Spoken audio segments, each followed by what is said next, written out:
While studying about the final assessment exam syllabus of the applied physics subject, let us now come to the chapter number 8, optics. At the top there are mentioned syllabus contents which are prescribed by HSBT Panchkula. So you can go through these syllabus contents. Then starting with the short answer type questions, the very first question is what are laws of reflection? तो laws of reflection को discuss करने से पहले आप लोगों को पता होना चाहिए what is the definition of light, what is the definition of reflection of light. Reflection of light होता क्या है, तभी हम उसके लॉज को डिफ़ाइन कर पाएंगे।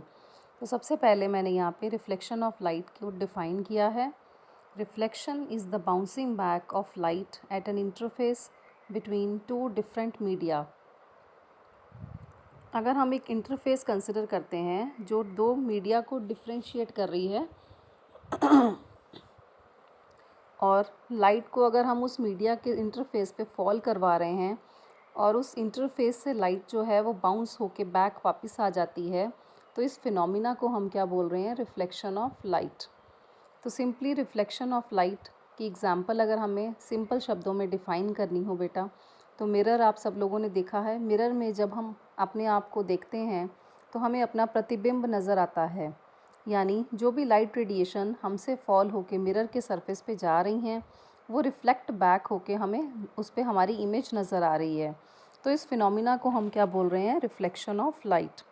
तो सिंपल इसकी डेफिनेशन, आई थिंक ये ज़्यादा मुश्किल नहीं है, तुम लोग बड़ी इजीली इसको याद रख सकते हो। रिफ्लेक्शन क्या है, it is the bouncing back of light at N interface between two different media. दो डिफरेंट मीडिया का जो इंटरफेस होता है वहाँ से जो लाइट रिफ्लेक्ट होके वापस आती है और हमें इमेज प्रोवाइड करती है, उस फिनोमिना को, उस प्रोसेस को हम क्या बोल रहे हैं, reflection of light.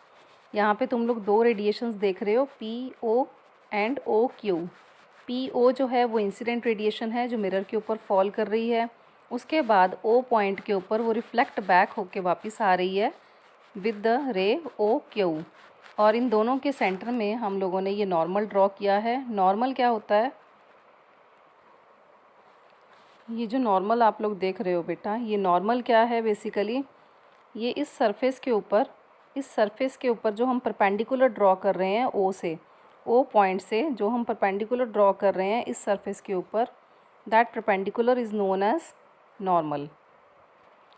Now laws of reflection, तो फर्स्ट लॉ क्या है, the incident reflected ray and the normal all lie in the same plane. यहाँ पे तीन रेडिएशंस हमें दिख रही हैं, पी ओ, ओ क्यू, और जो थर्ड वन है सेंटर वाली है वो क्या है, नॉर्मल। नॉर्मल यानी परपेंडिकुलर, इस मिरर के सरफेस पे जो हम परपेंडिकुलर ड्रॉ कर रहे हैं वो क्या है, नॉर्मल। तो ये तीनों रेडिएशंस जो हैं वो एक सिंगल प्लेन में लाई करेंगी, सेम प्लेन में लाई करेंगी।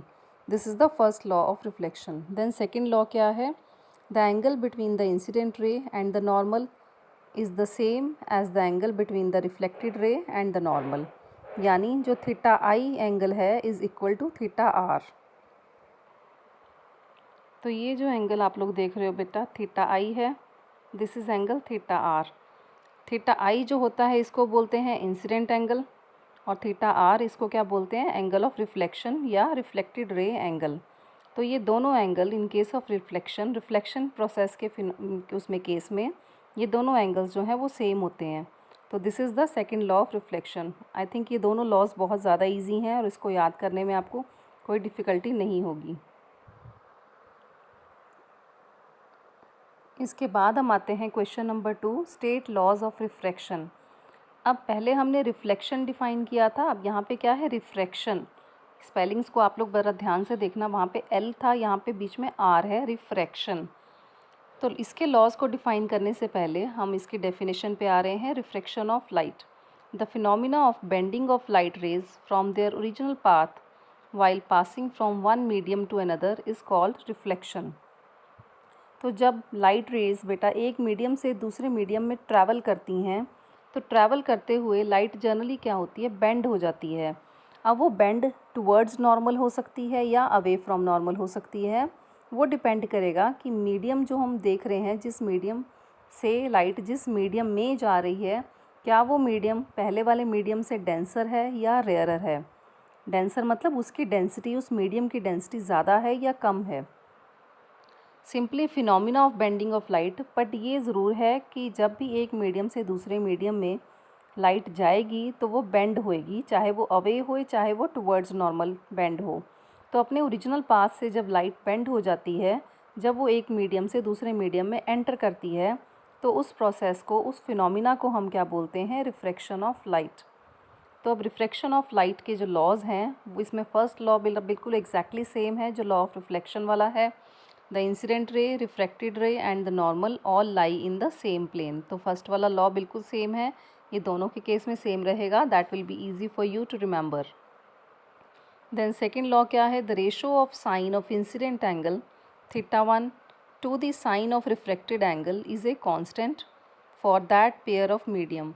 अगर हम दो मीडियम का सेम पेयर लेते हैं तो θ1 जो रेशो है, θ1 और θ2 की जो रेशो है वो कांस्टेंट रहेगी, और वो रेशो जो है वो किसके इक्वल आती है? रिफ्रैक्टिव इंडेक्स ऑफ द, तो ये जो यहाँ पे हमने लिखा है refractive index of the media, it is also known as Snell's law. This is also known as Snell's law. तो ये जो लॉ हमने लिखा है 1μ2 is equal to sine θ1 upon sine θ2 equal to sine I upon sine R. ये mu जो है इसको हम क्या बोल रहे हैं? Refractive index of that media. और आई जो है ये एंगल ऑफ इंसिडेंस रिप्रेजेंट कर रहा है, और आर जो है एंगल ऑफ रिफ्रैक्शन ये यहाँ पे इंडिकेट कर रहा है। And 1μ2 is the refractive index of the medium 2 with respect to medium 1। अब 1μ2 को जब आप लोग खोल के लिखोगे तो इसको कैसे लिखा जाता है? μ2 अपॉन μ1। तो इसको अगर हमें इलेबोरेट करके या एक्सपैंड करके लिखना हो, we will write it as μ2 upon μ1 is equal to sine I upon sine R. I remember बेटा, it is the angle of incidence, and R it is the angle of refraction.